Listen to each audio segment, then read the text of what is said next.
May nahanap na naman tayong spot na pang relax, pang banding at syempre pang pamilya at pang barkada. Ako nga si The Viajero. Kung trip mo din yung trip ko, tara!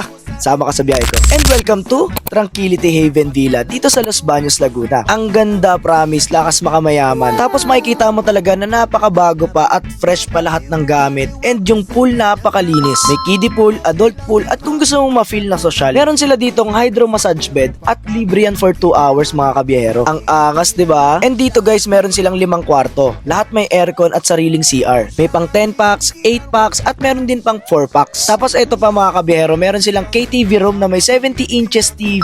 Grabe, sobrang laki, parang sinihan. Kung mahilig ka kumanta, nako, sobrang mag-e-enjoy ka dito. Paano ba naman, ang ganda rin ng sound quality ng kanilang mic at speaker. And isa sa mga nagustuhan ko dito ay pwede kang magluto na parang nasa bahay lang. May gas stove, microwave, rice cooker, pati toaster. Nako, sagot na nila yan. Pati libreng LPG at mineral water. Hindi nyo naiisipin yan dito. At para sa mga boys naman, meron silang billiards at automatic mahjong table, pati poker set. Pero guys, wag daw kayong pasaway ha. No gambling daw, for fun lang, kunwari di kayo competitive. Kung may dala naman kayo sa sakyan, don't worry dahil meron silang indoor parking. At kung balak mo mag-work from home sa Los Baños, meron silang fast wifi legit. Ang rates is 20k from Sunday to Thursday, 25k naman kapag Friday, Saturday, or holiday. Pero guys, good for big groups na yan ha, sulit na sulit na yan. Kung gusto nyo mag-relax, mag-unwind, at magkulitan with the whole gang, Tranquility Haven Villa is the place to be.